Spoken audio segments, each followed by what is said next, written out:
मुख्यमंत्री डॉक्टर मोहन यादव ने कुशाभाऊ ठाकरे सभागृह में स्वदेशी स्वावलंबन विषय पर आयोजित संगोष्ठी का शुभारंभ किया।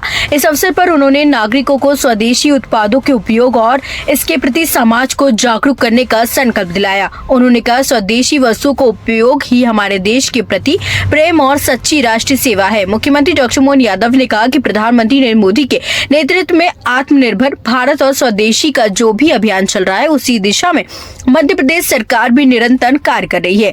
उन्होंने कहा कि हमारी सरकार सूक्ष्म, लघु एवं मध्य उद्योग को निरंतर प्रोत्साहन दे रही है। हम सभी उद्योग को समान दृष्टि से देखते हुए प्रदेश की समृद्धि और युवाओं को रोजगार देने के लिए प्रतिबद्ध है। सीएम ने सभी लोगों से स्वदेशी अपनाने का आह्वान किया और कहा कि हमें इस तरह अपने देश और प्रदेश को विकास के पथ पर आगे ले जाने में अपना योगदान दे सकते हैं। उन्होंने स्वदेशी स्वावलंबन के ऐतिहासिक और सांस्कृतिक महत्व पर जोर देते हुए कहा कि प्रतिभा के आधार पर हमारा देश हमेशा से आगे बढ़ा है। इस अवसर पर सीएम ने कहा कि मध्य प्रदेश सरकार द्वारा रोजगार आधारित उद्योग को राज्य सरकार की ओर से सब्सिडी प्रदान की जाएगी। उन्होंने कहा कि आदिकाल से हमारे गांव आत्मनिर्भरता के प्रतीक रहे हैं और यह आत्मनिर्भरता हमारी सांस्कृतिक विरासत का हिस्सा है और हमें इस परंपरा को आगे बढ़ाना है। कार्यक्रम में मध्य प्रदेश जन अभियान परिषद और स्वदेशी जागरण मंच के बीच MOU का आदान प्रदान किया गया। इस MOU का उद्देश्य नागरिकों को स्वदेशी की भावना को जागृत करना, देश को सशक्त एवं आत्मनिर्भर बनाने के लिए संयुक्त अभियान चलाना है। तो भाइयों बहनों, पत्रकार साथियों, मित्रों, आज एक साथ दो सुखद संयोग है। आज राष्ट्रीय लघु उद्योग दिवस भी है। मेरी अपनी ओर से स्वदेशी के इस स्वावलंबन वाली कार्यशाला में उस भाव के आधार पर ये हमको ज्यादा सार्थकता प्रदान कर रहा है, उसकी भी मैं प्रदेशवासियों को बधाई देता हूँ, अभिनंदन।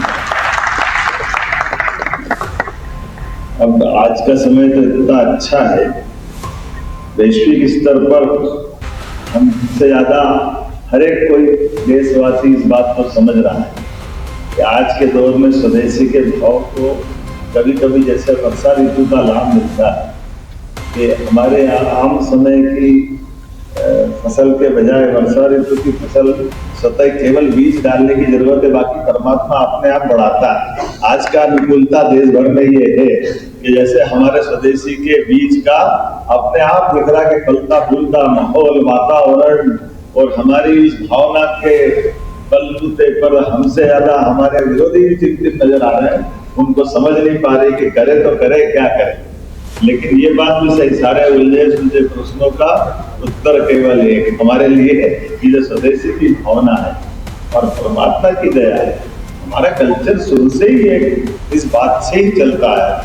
सनातन संस्कृति के आदिकाल के समय से हमारे गांव आत्मनिर्भर, गांव के अंदर मैं जब 1992 के समय विद्यार्थी परिषद के सील प्रोजेक्ट में गया था, एक महीने जब हम अपने ट्राइबल की बेट में, सच में मैं पहली बार उसमें आश्चर्य से डूबा कि उन्होंने कहा हम केवल नमक लेने नीचे जा रहे हैं।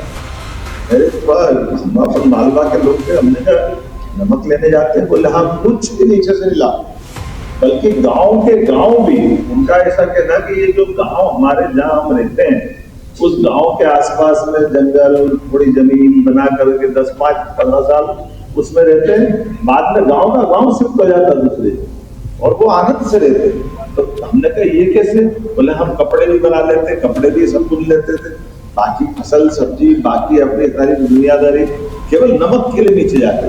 तो ये बातें हमारा कल्चर कितना अलग प्रकार का कैसा था। और गांव के गांव अंदर हमारे सभी प्रकार के लघु उद्योगों के भरोसे से जिसकी आवश्यकता जो है वो सब गांव में मिलता है। और ये आज के दौर में अब बहुत टेक्नोलॉजी बदली है, तो भी भारतीय टेक्नोलॉजी मचा कि नहीं मचा। हमसे ज्यादा पाकिस्तान से पूछना चाहिए कि क्या हाल है हमारे स्वदेशी के, वो प्रमाण पत्र देगा जिसके भरोसे से हम अपने प्रतिभा के बलबूते पर, और ये एक बार नहीं, ये हमेशा इतना आनंद आता है जब हमारे अपने मिसाइल मैन का जमाना याद करें या हमारे अपने प्रतिभा के बलबूते पर इतना अच्छा लगता था जब वो बात आती थी।